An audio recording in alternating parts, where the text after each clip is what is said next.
Dear students, कल ये example हो चुका था ना। एग्जाम्पल 3 कि नहीं हुआ था? ये वाला a body is simultaneously given two velocities of 30 metre per second due to east and 40 metre per second due to north. एक बॉडी को दो वेलोसिटी, एक 30 मीटर पर सेकंड ईस्ट की तरफ और 40 मीटर पर सेकंड नॉर्थ की तरफ, 40 metre per second और ईस्ट की तरफ 30 मीटर पर सेकंड एक बॉडी को वेलोसिटी दी जा रही है। तो इसका रिजल्टेंट वेलोसिटी गेट करना है, कंफर्म। तो जो रिजल्टेंट वेलोसिटी होगा बच्चों, ये ओ ए आपका 30 metre per second, O B आपका 40 मीटर, तो इसका जो रिजल्टेंट होगा, ठीक है, ओ सी विल बी रिजल्टेंट। अगर ये 30 मीटर है, ये 40 मीटर है, तो ए सी भी 40 मीटर पर सेकंड होगी। तो with the help of Pythagorean theorem, ठीक है, वो है ना फार्मूला, हाइपोटेनस का square is equal to perpendicular का स्क्वायर प्लस बेस का स्क्वायर। ये आपका परपेंडिकुलर है, ये जस्ट लाइक परपेंडिकुलर, ये आपका बेस है। तो ओ सी का स्क्वायर इक्वल टू, ठीक है, 40 का स्क्वायर प्लस 30 का स्क्वायर। तो यहाँ पे देखिए वही चीज़ की V is equal to under root V A का स्क्वायर प्लस वी बी का स्क्वायर, वी ए का स्क्वायर प्लस वी बी का स्क्वायर, कन्फर्म। ये आपका ये कितना है मालूम? 40 मीटर पर सेकंड है, ये आपका 30 है। तो 30 का स्क्वायर करेंगे तो 900, 40 का स्क्वायर करेंगे तो 1600, 1600 में 900 ऐड करेंगे तो 2500, कन्फर्म। तो जिसका स्क्वायर रूट कितना होता है? 50 मीटर पर सेकंड।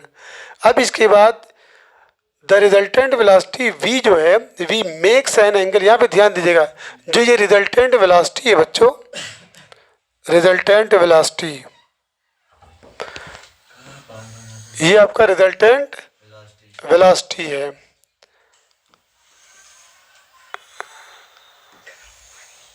क्लियर है? tan थीटा इक्वल टू क्या होता है? Perpendicular upon base.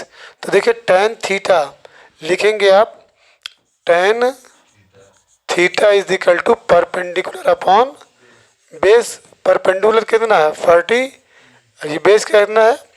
30। तो ये इक्वल हो जाएगा 4/3। ओके, तो थीटा इज इक्वल टू क्या हो जाएगा? ठीक है, theta is equal to tan inverse C A upon हो, tan इनवर्स 40/30। तो ये 53 डिग्री 8 मिनट इसका आंसर हो जाएगा। अब आगे बढ़ते हैं polygon law of vector addition. Polygon law of vector addition में क्या है कि जैसे ये ओ ए है, बी है, सी है और आपका डी है, देख रहे हैं? यहाँ पे देख लीजिए कि दिस लॉ स्टेट्स दैट, ये लॉ हमको बताता है कि when the number of vectors, जब कई वेक्टर्स जो है आर रिप्रेजेंटेड, उनको रिप्रेजेंट किया जाता है मैग्नीट्यूड एंड डायरेक्शन में, ठीक है, by the sides of open polygon, एक ऐसे साइड के द्वारा जो ओपन पॉलीगॉन की ओपन साइड के जो ऑर्डर में ली गई हो, तो उसका जो रिजल्टेंट है उसको रिप्रेजेंट किया जाता है मैग्नीट्यूड और डायरेक्शन में by the closing side of the polygon taken in opposite order. जो पॉलीगॉन के अंदर जो भी हम साइड लेंगे उसके अपोजिट ऑर्डर के हिसाब से हम उसको रिप्रेजेंट करते हैं। मान लीजिए 4 वेक्टर्स है A B C and D, A है, बी है, सी है और डी है। तो अगर हमको ए और बी इसका रिजल्टेंट निकालना है तो हम क्या देखेंगे? ओ क्यू क्लोज हो गया कि नहीं? तो O Q is equal to A plus B. अगर हमको क्या नाम है, आगे बढ़ रहे हैं, ओ आर लेना है, तो ए प्लस बी तो पहले से है प्लस सी, ए प्लस बी प्लस सी। अगर हमको क्या नाम है ये लेना है ए बी सी डी, ये ई है, ठीक है। तो इसको अगर लेना है पी क्यू आर एस, ये बच्चों टी है, क्या है? टी है। तो ओ टी का जब लेंगे तो R is equal to A plus B plus C plus D, उसके अंदर और एक बढ़ जाएगा। तो इसमें क्या है, जब 4 वेक्टर्स ले रहे हैं ए बी सी डी, तो उसका रिजल्ट मान लीजिए ए और बी का लेंगे तो ये ओ क्यू रिजल्टेंट, इसका लेंगे तो ओ आर, इसका लेंगे ओ टी। इजी है, बोलो। अब आगे देखिए, properties of addition of vectors. ठीक है, वेक्टर एडिशन ऑफ वेक्टर के प्रॉपर्टीज क्या हैं? Two vectors can be added, हम दो वेक्टर को आपस में क्या कर सकते हैं? ऐड कर सकते हैं। If both of them are same of nature, लेकिन शर्त यह है कि दोनों वेक्टर सेम नेचर के होने चाहिए। मतलब क्या है सेम नेचर का? कि a displacement vector can not be added to a force. हम एक वेक्टर को, जो डिस्प्लेसमेंट वेक्टर हो, उसको हम फोर्स वेक्टर के साथ नहीं जोड़ सकते। डिस्प्लेसमेंट को डिस्प्लेसमेंट के साथ जोड़ेंगे, ठीक है, फोर्स को फोर्स के साथ जोड़ेंगे। तो वही करें कि दो वेक्टर को हम आपस में जोड़ सकते हैं। शर्त यह है कि दोनों वेक्टर सेम नेचर के होने चाहिए, सेम फैमिली से बिलोंग करने चाहिए। तो डिस्प्लेसमेंट वेक्टर को हम कभी भी वेक्टर फोर्स वेक्टर के साथ नहीं जोड़ सकते, but can be added to displacement vector only. Clear हो गया? उसके बाद जो वेक्टर के एडिशन ऑफ वेक्टर की जो प्रॉपर्टी दूसरी है, इट फॉलोज कम्यूटेटिव लॉ। ये कम्यूटेटिव लॉ को फॉलो करता है। कम्यूटेटिव लॉ क्या कहते हैं? जैसे 2 + 3 होता है ना, 2 + 3 को आप क्या लिख सकते हैं? 3 + 2, यानी a + b = b + a। ये कम्यूटेटिव लॉ हो, कम्यूटेटिव लॉ ऑफ एडिशन है। और कम्यूटेटिव लॉ ऑफ मल्टीप्लिकेशन क्या होता है मालूम है? 2 × 3 = 3 × 2। ये कम्यूटेटिव लॉ ऑफ एडिशन, ये कम्यूटेटिव लॉ ऑफ मल्टीप्लिकेशन। उसके बाद है तीसरा, इट फॉलोज एसोसिएटिव लॉ। जो एडिशन ऑफ वेक्टर है फॉलो करता है एसोसिएटिव लॉ को। एसोसिएटिव लॉ में 3 एलिमेंट रहेंगे, 3 एलिमेंट रहेंगे, ए बी और दो ब्रैकेट में अंदर, ठीक है। a + b बाहर c है, इसके बाद इक्वल करेंगे, a बाहर कर दीजिए, b + c अंदर कर दीजिए। ये एसोसिएटिव लॉ है। उसके बाद है इट ओबेज डिस्ट्रीब्यूटिव लॉ। ये डिस्ट्रीब्यूटिव लॉ को भी फॉलो करता है।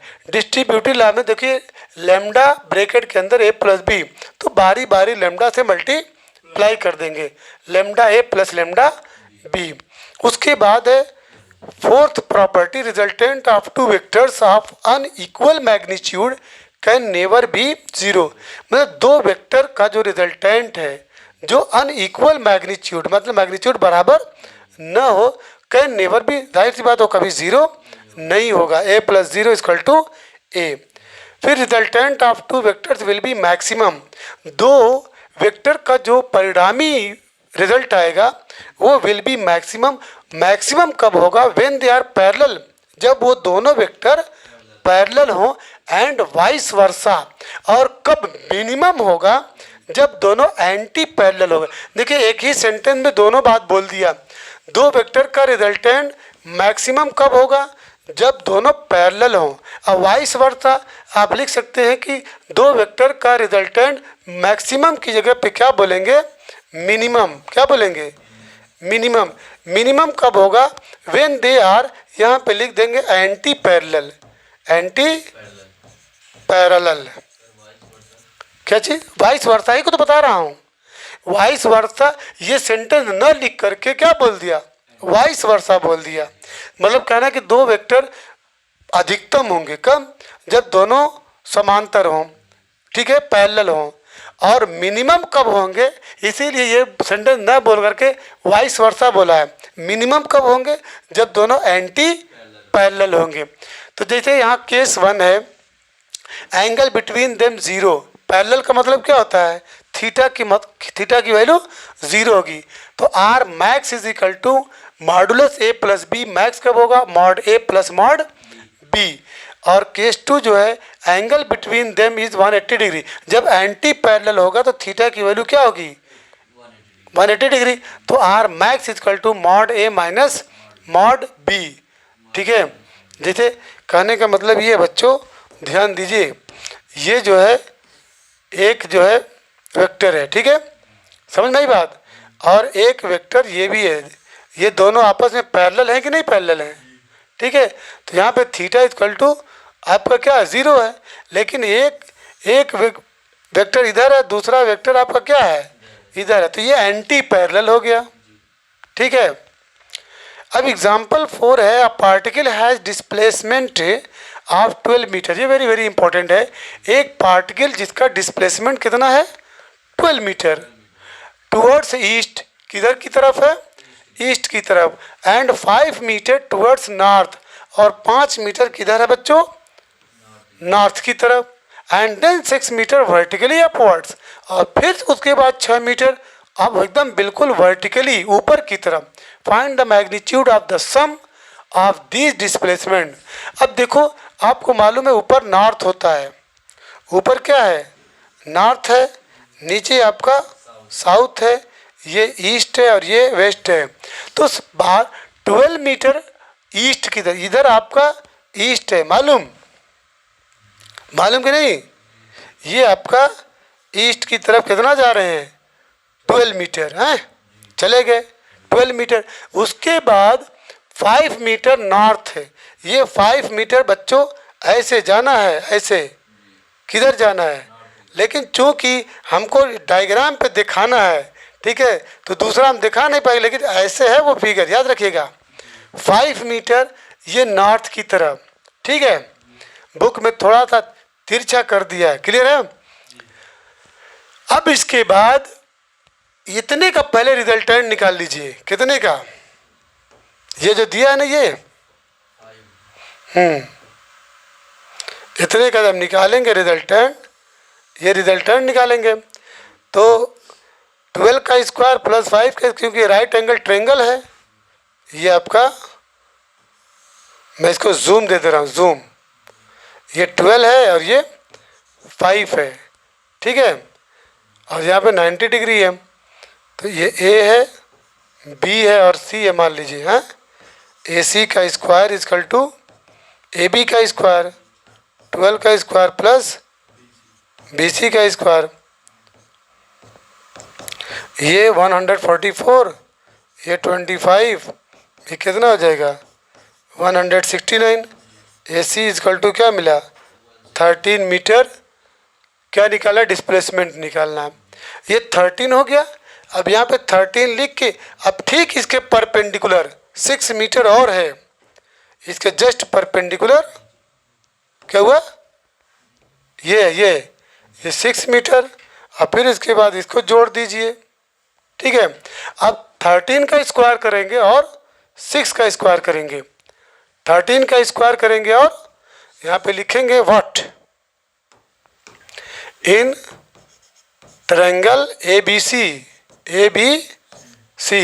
इस वाले केस में ए सी का स्क्वायर, ए बी 13 का स्क्वायर और प्लस 6 का स्क्वायर, 169 प्लस 36, ये हो गया 15 हो गया, 205 हुआ, बोलिए। अब फिर उसका स्क्वायर रूट निकाल लीजिए, ए सी इज इक्वल टू रूट 205, सही है ना, सही है।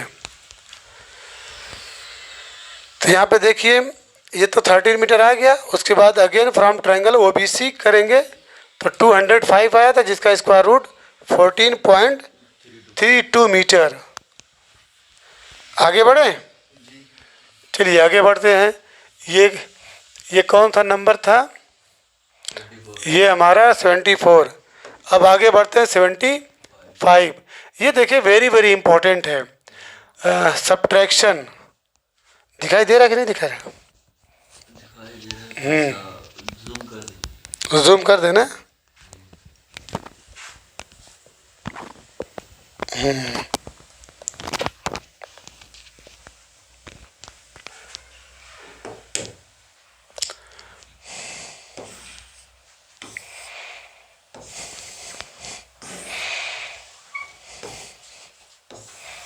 ठीक है,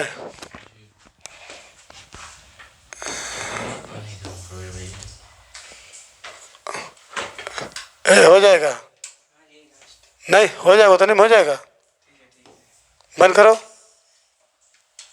ठीक है, चलिए सब्ट्रैक्शन ऑफ टू वेक्टर, ये देखिए वेरी वेरी इंपॉर्टेंट है। दो वेक्टर को आप सब्ट्रैक्ट कर रहे हैं, तो इफ अ वेक्टर बी, देखिए यहां से ध्यान दीजिएगा, कहां से ये हो गया,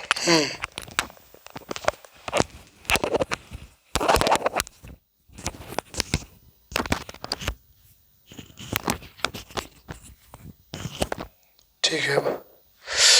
if a vector B is to be subtracted, अगर आप वेक्टर बी को सब्ट्रैक्ट करना चाहते हैं, वेक्टर बी को सब्ट्रैक्ट करना चाहते हैं किससे, वेक्टर ए से, वेक्टर बी को वेक्टर ए में से क्या करना चाहते हैं, सब्ट्रैक्ट करना चाहते हैं, तो then we have to invert the vector B, तो वेक्टर बी को उल्टा करना पड़ेगा, ठीक है। अगर वेक्टर बी ऐसे है तो आपको वेक्टर बी को ऐसे करना पड़ेगा, क्लियर, ये याद रखिएगा। तब ये तो मान लीजिए ये बी है, तो ये आपका क्या हो जाएगा, माइनस बी हो जाएगा। तो एक if a vector B is to be subtracted, अगर वेक्टर बी को सब्ट्रैक्ट करना है किससे, वेक्टर ए से, तो we have to invert the vector B, तो हमको वेक्टर बी को उल्टा करना पड़ेगा, एंड देन ऐड, फिर उसके बाद ऐड करना पड़ेगा with vector A, vector A के साथ उसको ऐड करना पड़ेगा according to laws of addition of two vector. उसके बाद किसके मुताबिक, दो वेक्टर का जो एडिशन का लॉ है उसके मुताबिक।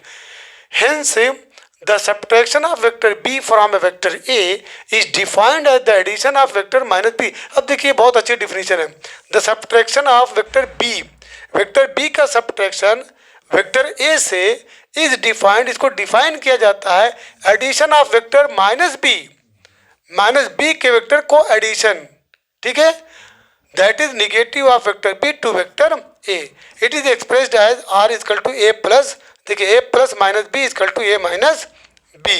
अब देखिए यहाँ पे ये वेक्टर ए है और ये वेक्टर बी, वेक्टर बी को इन्वर्ट कर दिया गया, उल्टा कर दिया गया, वरना आप अक्सर आप देखते थे ऐसे, कैसे देखते थे, इस फॉर्म में देखते थे ना, इस फॉर्म में देखते थे बच्चों, ये आपका बी है लेकिन इसको इन्वर्ट किया गया है, इन्वर्ट किया गया है, तो यहाँ पे पैरेलल ट्रांसलेशन ऑफ इन्वर्टेड, ये ऐसे, फिर उसको एडिशन माइनस बी ऐड कर दीजिए, तो जब माइनस बी ऐड करेंगे, ए है और ये माइनस बी है, तो याद रखना अगर ये थीटा है, ये अगर थीटा है तो ये वाला एंगल कितना हो जाएगा, 180 माइनस थीटा, तो R is equal to A plus minus B is equal to A minus B. Clear हो गया। Properties of subtraction of vector, subtraction of vector does not follow commutative law, देखिए वहां पे क्या था, वो कम्यूटेटिव लॉ को फॉलो करता था, कौन, दो वेक्टर अगर है, vector A plus vector B, यानी A plus B equal to B plus A, लेकिन यहाँ पे वेक्टर का सब्ट्रैक्शन, वेक्टर का एडिशन, वेक्टर का एडिशन वो कम्यूटेटिव लॉ को फॉलो करता है, लेकिन वेक्टर का सब्ट्रैक्शन वो कम्यूटेटिव लॉ को फॉलो नहीं करता, यानी A minus B does not equal to B minus A. दूसरा पॉइंट है, it doesn't follow associative law, वो addition of vector associative law को फॉलो करता है, लेकिन ये subtraction of vector commutative law को, अरे एसोसिएटिव लॉ को फॉलो नहीं करता। एसोसिएटिव लॉ क्या, A minus B minus C does not equal to A minus B minus सी।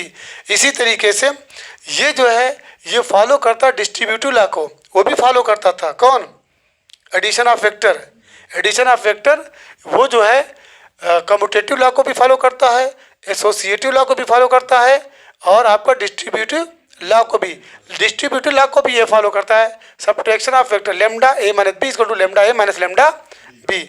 उसके बाद फोर्थ है A plus B equal to A minus B, अगर A plus B equal to A minus B है तो B equal to 0 कैसे आया, मालूम, नहीं मालूम, अरे ये बी है, बोलो, इसको इधर लेके आओ, ए प्लस बी माइनस ए और ये प्लस बी, ये कैंसिल हो जाएगा, इक्वल टू 0 हुआ, तो 2b इक्वल टू 0, तो imply that b equal to क्या होगा, 0 होगा। चलिए अब एग्जाम्पल 5, एग्जाम्पल 5 बच्चों,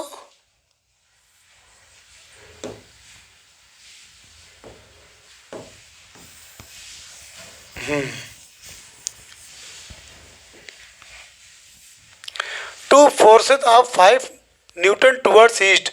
दो फोर्स हैं, पहला फोर्स 5 न्यूटन का है, 5 न्यूटन का फोर्स है, किधर लग रहा है, ईस्ट की तरफ। देखिए ये आपका ईस्ट दिखाई दे रहा है, और दूसरा जो है -7 न्यूटन का लग रहा है, किधर, साउथ की तरफ।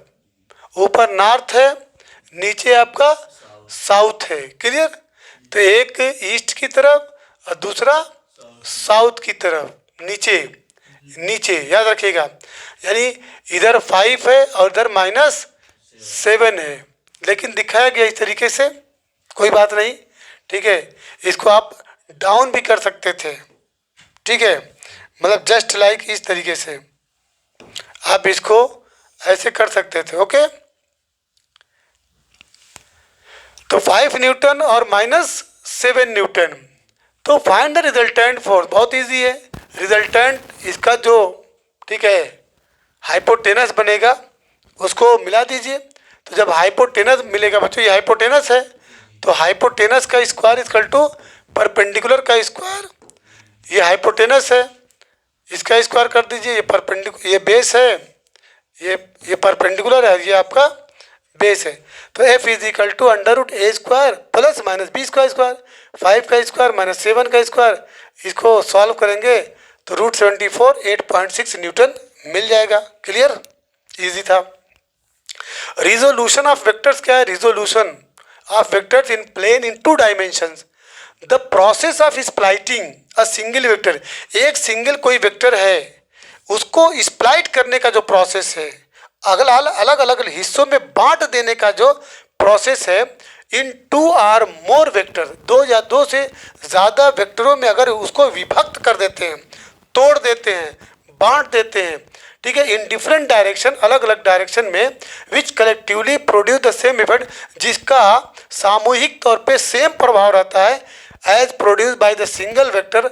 इसी का कहते हैं रिजोल्यूशन ऑफ ए वेक्टर।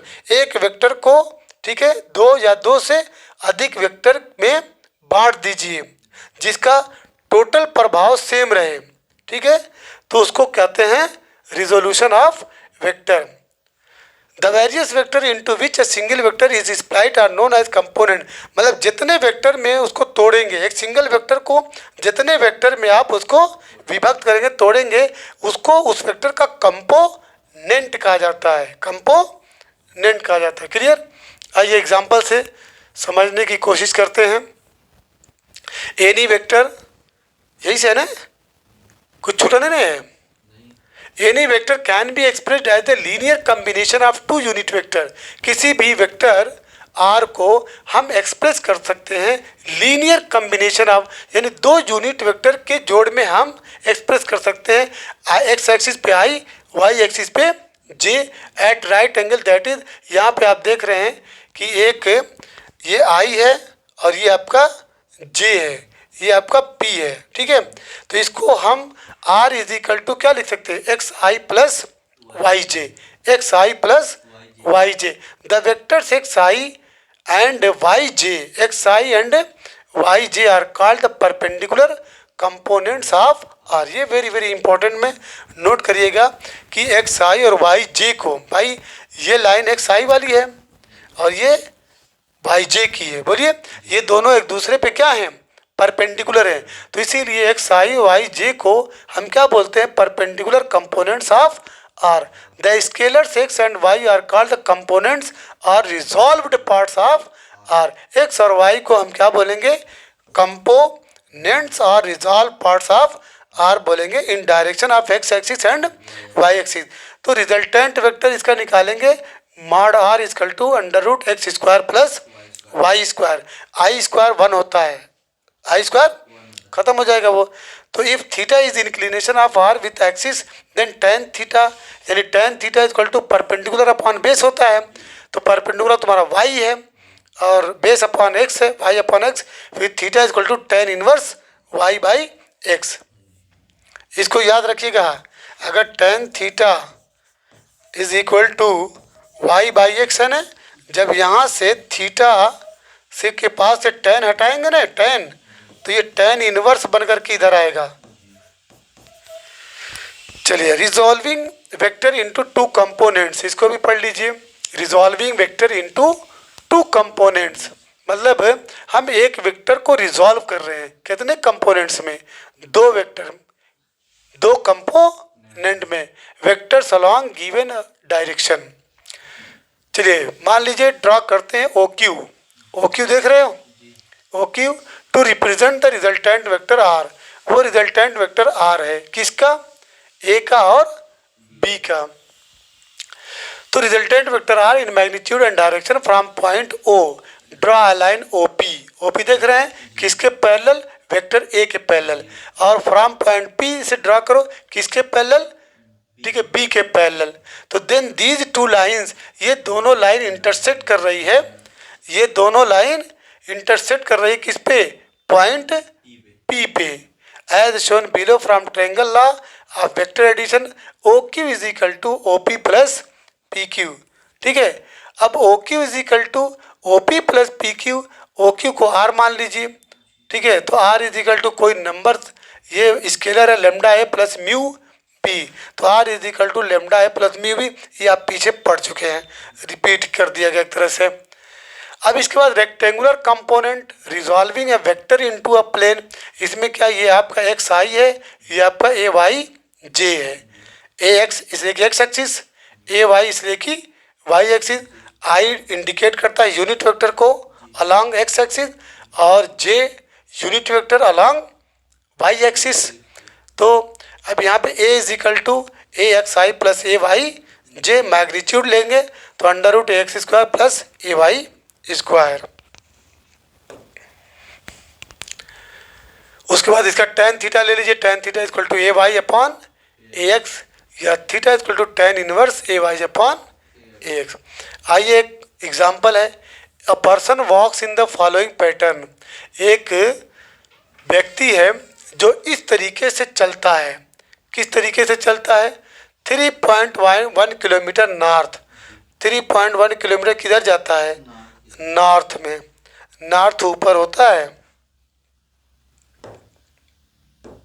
यहाँ से, ठीक है ना, ये ऐसे चला, कितना चला, 3.1। अब मान लो ये वाई एक्सिस है ना, तो इसीलिए यहाँ पे दिया है ए इज इक्वल टू 3.1 जे लिखोगे, याद रखना। ऊपर गया है, उसके बाद कहाँ गया, देन 2.4 किलोमीटर वेस्ट। वेस्ट किधर है, इधर है ना। उसके बाद 2.5 किलोमीटर चल रहा है वेस्ट में, यहाँ से चला वेस्ट ये है, ठीक। तो अब ये क्या एक्स एक्सिस का है ना, एक्स एक्सिस। तो मान लीजिए इसको बी से दिखाएंगे, बी इजकल टू 2.4 आई लिखेंगे क्योंकि एक्स एक्सिस है। उसके बाद क्या है, फाइनली 5.2 किलोमीटर साउथ। उसके बाद लास्ट में 5 किलोमीटर आपका साउथ में आता है, इधर साउथ नीचे जा रहा है, बोलिए उसका नाम सी दिया है, तो सी इजकल टू देखो माइनस लग जाएगा, 5.2 दिया है, तो जे क्या आएगा, जे ऊपर जाएंगे तो पॉजिटिव, नीचे आएंगे तो निगेटिव। इतना हो गया भाई। अब क्वेश्चन है कि sketch the vector diagram that represent this motion, मतलब वेक्टर डायग्राम को स्केच करिए जो इस मोशन को रिप्रेजेंट करे। तो इस तरीके से बना दो, स्केच हो गया, इधर देखो, ठीक है, ये डायग्राम।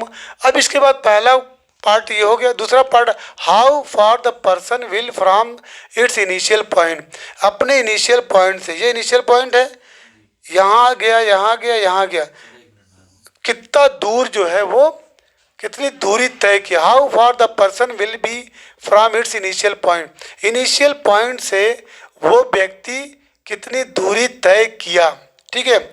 अब क्या करना है, इसका रिजल्टेंट निकाल लो, सबको ऐड कर दो।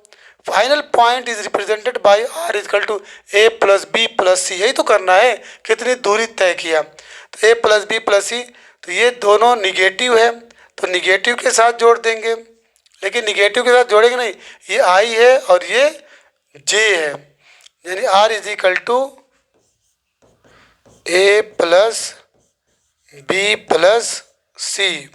ए आपका 3.1 J, B is equal to 2.4 I, ठीक है, B is equal to 2.4 I,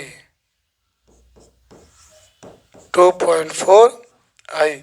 C is equal to आपका कितना है, तो अब ये आपका निगेटिव में रहेगा, क्योंकि आप किधर जा रहे हैं, माइनस की तरफ, तो -2.4 आई। सी भी आपका निगेटिव रहेगा, 5.2 जे,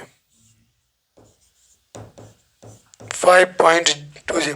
अब इसका मैग्नीट्यूड निकाल लेंगे तो आंसर मिल जाएगा, -2.4 का स्क्वायर प्लस 0.2.1 का, क्योंकि डबल जे है, ये दोनों को ऐड करेंगे, दोनों को ऐड करेंगे, ऐड का मतलब सब्ट्रैक्ट कर देंगे, 3.1 5.2, तो 2 में से ये जे है, ये भी जे है, कितना हो जाएगा, -2.4, -2.4 आई, और इन दोनों को जब माइनस करेंगे तो आ जाएगा आपका कितना, 2.1, ऐसे कर लीजिएगा, 5.2 है माइनस में और 3.1 है, ठीक है, ये 1 हो जाएगा, 5 में से 2 गए, 5 में से 3 गए 2, तो -2.1 जे, देखिए 2.1 यहाँ दिया है, और आई का स्क्वायर 1 होता है, जे का स्क्वायर 1 होता है, तो ये 3.2 किलोमीटर आया। Hence the person will be 3.2 kilometre away from the initial point, वो व्यक्ति जो है 3.2 किलोमीटर इनिशियल पॉइंट से दूर होगा। क्लियर। अब इसके बाद थर्ड है, in what direction would a bird fly in a straight line from the same starting point to the same final point. कर किस डायरेक्शन में एक चिड़िया उड़ेगी in a straight line, straight line में, from the same starting point, same starting point से to the same final point, same final point तक, ठीक है। अब यहाँ पे there are two possibilities for the angle, तो थीटा इक्वल टू मालूम है tan inverse A Y by X, A Y by X, तो tan inverse is equal to -3.1 upon -2.4, जब उसको कैलकुलेट करेंगे तो ये आपको आंसर मिलेगा 232.25 डिग्री। चलिए आगे बढ़े, ये है रिजोल्यूशन ऑफ स्पेस वेक्टर, इसमें 3D है, बस ये याद रखिएगा R इज इक्वल टू, उसमें एक्स आई प्लस वाई जे था, इसमें जेड के भी आ जाएगा, ठीक है। और एक चीज़ और इसमें समझना है, A X is equal to A cos alpha, ठीक है, A Y is equal to A cos beta, और A Z is equal to A cos gamma. जो एक्स एक्सिस पे होता है वो कॉस थीटा होता है, वाई एक्सिस पे जो होता है वो साइन थीटा होता है, ठीक है, होता है ना। लेकिन इस केस में जब हम डायग्राम को सॉल्व करेंगे, A X is equal to A cos alpha, A Y is equal to A cos beta, A Z is equal to A cos gamma, ठीक है। तो रिजल्टेंट वेक्टर जो इसका आएगा, A is equal to A X I plus A Y J plus A Z K, magnitude जब इसका लेंगे तो under root A X square plus A Y square plus A Z square.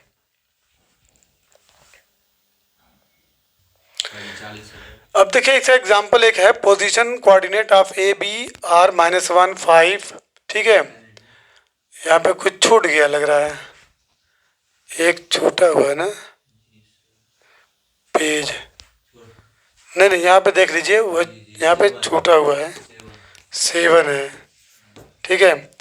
तो a is equal to -157 b 325 and बस इतना दिया है। तो अब इसमें क्या करेंगे, a की वैल्यू जब लिखेंगे ये -1i 5j 7 के 3i 2j 5 के लिखेंगे।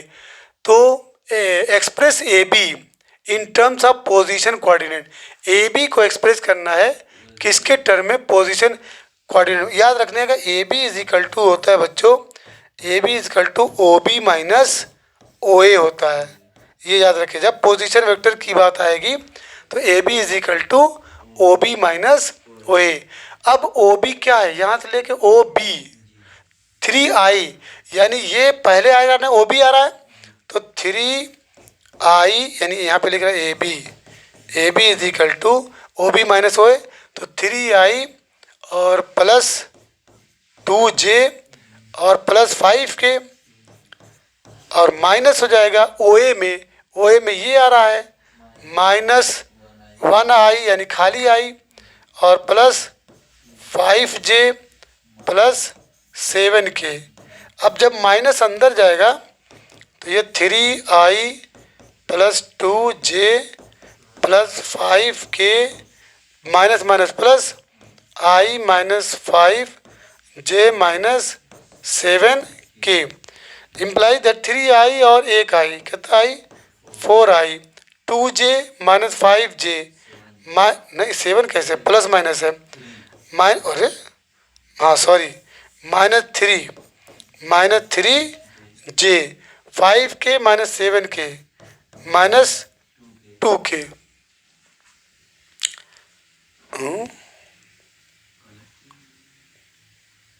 क्यों गलत हो रहा है?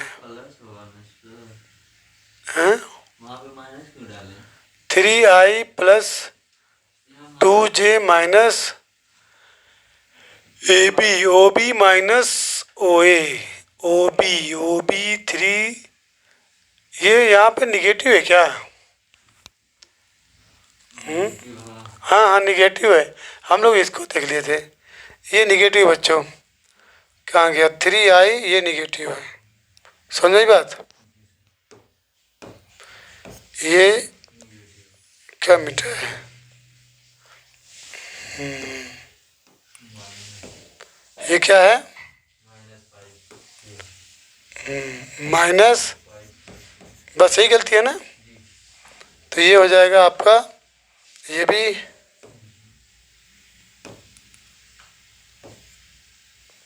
क्या हो जाएगा यहाँ पे माइनस, तो ये हो जाएगा -12 के। अब सही है 4i माइनस 3j माइनस 12 के। ध्यान क्या देना है कि जब पोजीशन ठीक है कोऑर्डिनेट पूछेगा A B is equal to O B minus O A करिएगा, A B is equal to O B minus O A. अब इसके बाद है एडिशन ऑफ वेक्टर्स, ये वेरी वेरी इम्पोर्टेंट है। अब यहाँ से आपको ठीक है आपका मेन सिलेबस शुरू हो रहा है, अभी तक तो जनरल इन्फॉर्मेशन थी ठीक है। Addition of vectors analytical method, इसके अंदर फार्मूला आपको याद रखना R equal to √a² plus b² plus 2ab cos theta ठीक है। इसकी कंडीशन स्टार्ट करेंगे कल, चलिए कल इसको पढ़ेंगे।